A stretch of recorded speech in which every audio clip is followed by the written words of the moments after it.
Hey everyone, welcome to Parker's Reefs. Today's episode I'm popping into my local fish shop because he's got a few really cool clownfish and some other fish in, so I thought why not bring the camera along and we'll have a chat to Dave and see what kind of fish he's got in.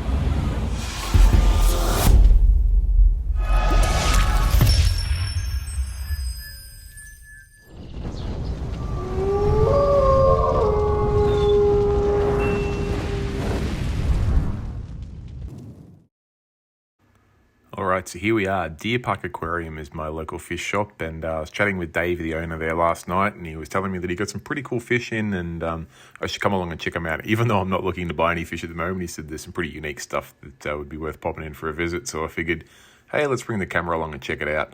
One of the first things to notice is that beautiful little wrasse, and we're going to get Dave to tell us a bit more about that guy in a minute, but we'll just do a quick pan through some of the fish now, and then once Dave's finished serving the customers he's currently serving, I'll get him to pop on over and tell us a little bit more about some of these fish that he's got in, and we can also have a look at some of the corals too, but I wanted to focus this video specifically on some of the fish because I guess I'm probably a bit of a coral guy, and I do like taking pictures of corals, so the fish often get a little bit ignored in my local fish shop crawls, so let's make this one just about the fish. And Dave's got no shortage of some good variety of species and different, just completely different types of fish in, so yeah, let's get him over and let's have a chat about the fish that he's got in stock now.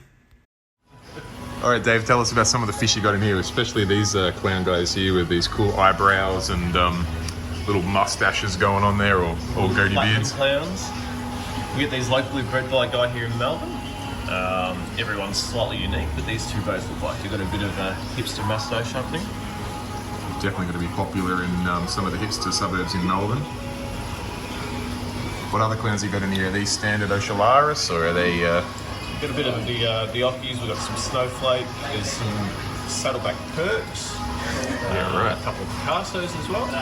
Is this one up here, is that what's classified as Picasso, or? Perk. That's a saddleback perk. Okay. So what makes a clown a Picasso? Having the multiple patterning to the bar. So if you see this one here, okay, has almost a plus shape, yes, rather than the standard bar.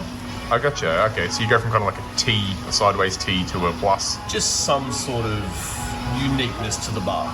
Right, okay. And then if the bar is stretched out considerably, then it becomes a snowflake. Right, okay. Interesting. And what other fish you got in this tank here? I think I see like a blenny up there. Golden Midas pointy, not showing much colour at the moment, but the neon blue eyes are still there. They can be a stunning fish once they settle in. Absolutely. And these flame angels you got in are bright red as always. Yep. The supplier of them always gives a nice bright red. What's this little guy down here? Some sort of little goby or? Orange striped sand sifter.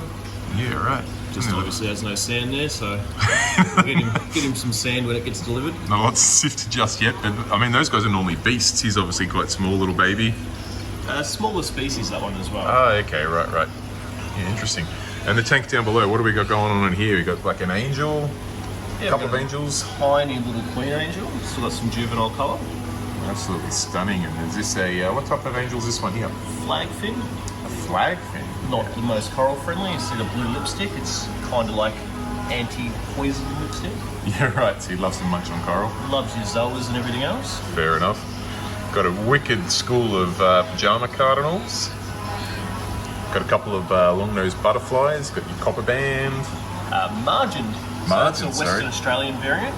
The snout is slightly shorter, and they're missing that centre bar. Gotcha. And just much easier to get feeding. So these guys were feeding on frozen food within 6 hours of entering the shop. Yeah, impressive. And hiding down in the corner here, you got one of a few of these incredible wrasse you got in. The Naoki wrasse. You see the tail when it flashes goes neon blue. Wow, it's stunning fish. All right, let's shift across and see what else you got. Tell us about these beautiful gold bar maroons you got in. Yeah, they're destroying each other at the moment, so we've split them over a few tanks, but the colour on them is really intense. There's such a nice vivid red, and then that gold metallic with the blue line just highlights them. Cracking fish. And then another one of my favourites here, you got I think these are called a multicolored angel? Multicolored angel, yeah. Yeah, stunning little fish. Is that another? Oh, that's another one of the gold bars back there too. Yep.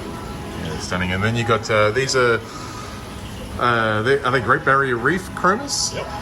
one of the easier, more aggressive Chromis species.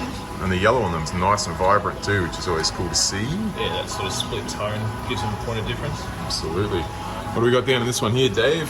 What kind of Tang is that guy there? Just to mimic that one. A mimic, yeah, right, okay. Nice yellow tail. If you have them with some yellow fish, they generally keep that yellow coloration, but without the yellow fish, they start to pale out like that one is. Yeah, fair enough. Another Naoki. Another Naoki hiding in there. Well, not hiding so much, he's pretty active and kicking about. What kind of clown is this one here, Dave? Just another version of a platinum. I think they call him a Wyoming white. Okay. Yeah, he's got his fins still nice, orange and black, but pretty much the rest of the body, apart from his face, is white.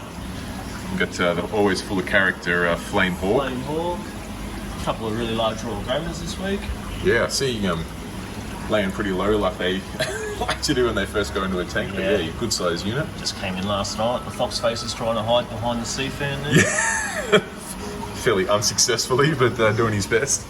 All right, Dave, you got a aquarium staple here and some yellow Tangs. Some yellow Tangs and some copper burnt purple Tangs from the wholesaler, so they'll be sold off a bit cheaper, but that'll heal up over time.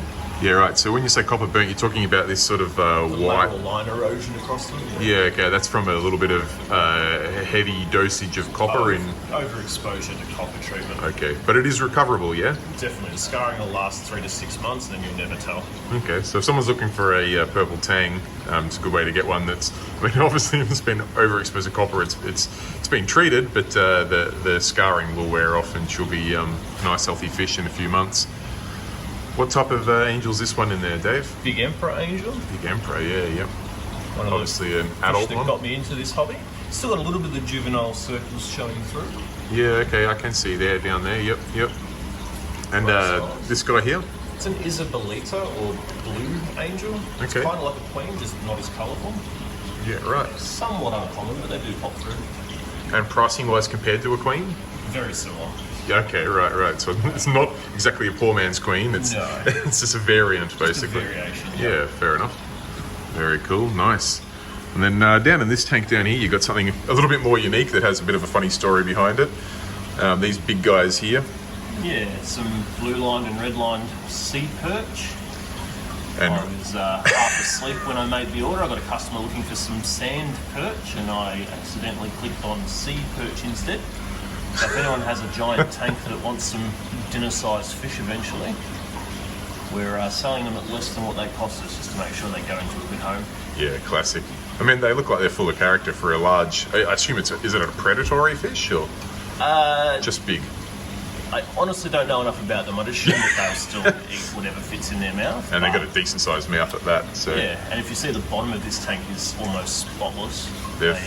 They clean up really, really well. fairly feverishly cleaning.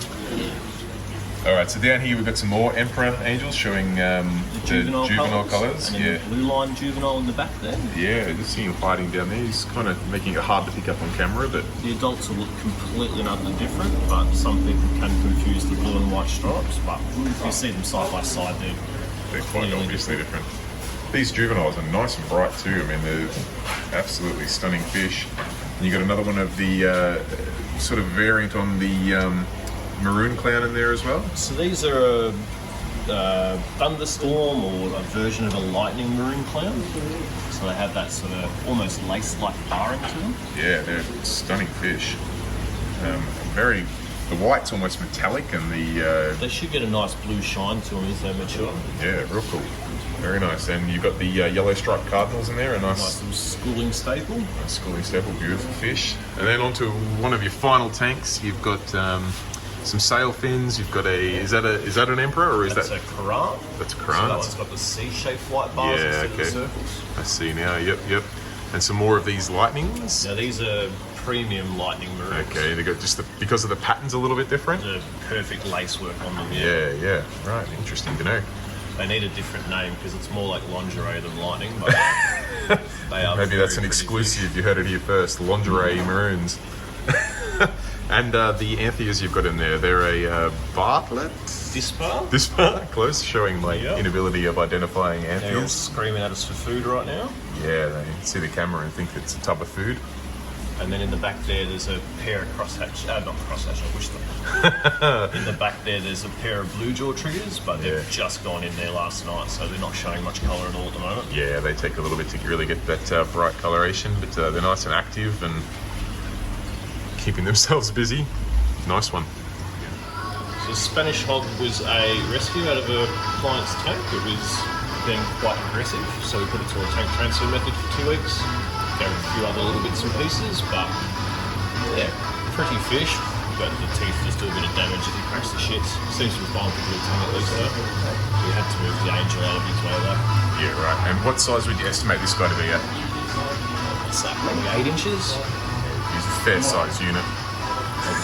Kind of dwarfing the blue tang in the tank there. 6 inches. 6 inches. Solid 6 in a tongue. Big fish, slightly angry fish, but pretty cool. And once he settles, he has some hiding places, that sort of stuff. Obviously, the fishing never going to look too great in a holding tank, but that purple gets this metallic silver foil like shimmer to it. Yeah, amazing. It's incredible. Amazing. And I did notice down here you also had a purple tang that's obviously scar-free. He's ready to go if someone's not looking for sort of a project or not wanting to wait 3 to 6 months. Definitely. Little roseband fairy up there as well. Yeah, cool fish. Doing what wrasse tend to do and move around quickly. Yep, they love the camera. Red spot. Yeah, I got some beautiful footage of that bad boy. He's a good size too. He'd be a good 10 centimeters long, maybe more. Tell me about the Lenardi wrasse. It's with the Lenatis from one of the collectors up in WA. There's a few guys up there that do collect them, but we just find this one collector just puts the extra effort into them. They generally don't hang around long, which is surprising that this one's been here for about 6 weeks now. It was one of 5 in the last batch. The other 4 sold within 2 days, and the 8 before that were quite quick as well. But the wholesaler puts huge amounts of effort into feeding the fish, and that's the most important part. So our work is much, much easier getting them from this one on, and just stunning. The colours, the way the light hits the blue and the yellow, and it's just incredible. Beautiful fish, and I mean, $250. Absolute bargain for the size. How it's not sold, I have no idea. Now, while Dave had to take a moment just to grab some fish for some customers, I noticed a couple of other really unique fish in the system, so let's check them out. Hiding down here in the corner of one of these coral systems was this beautiful marine beta, or comet as some people know them as. Such a really shy fish, but absolutely beautiful patterns on them, and such a distinguishing shape. Really cool addition, and not something you see in local fish shops all that often, so I was pretty happy to come across that guy. And then we move across onto another little gem that was just hiding in a coral bay. This little guy was working hard. He just had the sand stirred up, which created a little bit of detritus in the tank. But this beautiful mocha storm clown, which it's got some really unique patterning on him there. I believe with the mochas, that orange parts on him there will get a little bit more chocolatey. But he'll keep that sort of helmet look with the white over his head with the little sort of cutout for the eyes, and then those holes around the rest of his body. So a pretty unique style of fish, and definitely something that Dave was keeping quiet. I'm not sure why, but he didn't want to point that out when we were looking at fish, so I was glad I came across him. Alright, and even though I said this was a fish video, I couldn't help but do a little quick tour of the coral bays. There's that mocha storm we were just talking about. And you can see Dave's got some beautiful scollies in there, some absolutely beautiful acans, different colours, different sizes. These incredible glitter gonies, and I got some slow motion footage here just so you could see the glitter parts through them. Really good value. I know it's fairly expensive at $120 a frag, but they are absolutely stunning. And not to be outdone was this goni frag as well, a real true red with vibrant orange or yellow tips on it. Stunning feast. We got some nice anthias up there swimming around by a Duncan. Come over this way, Dave's got even more acans in some different colours, varieties, and even some different sizes there. Really good assortment of acans at the moment. Some good SBS frags down the bottom there. We've got some larger goni pieces here. You got some Lobos and Deshies. Got some discounted to clear. Now, my American friends will be disappointed to see this because they will not believe $35 Australian for a colony of SBS. That's Australian called SBS. So with the current exchange rate, that's probably about $20 US for a colony of wild collected Australian SBS. There's a few more frags and SPS pieces over here, but getting to the point where I probably need to wind this video up. I just want to give everyone a reminder that even in this coronavirus time, it's nothing better than getting down to your local fish shop, having a chat to the team there, seeing what livestock they got in, what new dry goods and equipment they've got. No better way to spend your weekend if you ask me. So I'd like to give a big shout out to DeerPark Aquarium and Dave for letting me come in and film this store today. So I'll sign out here, guys. Till next time, happy reefing. Catch you soon.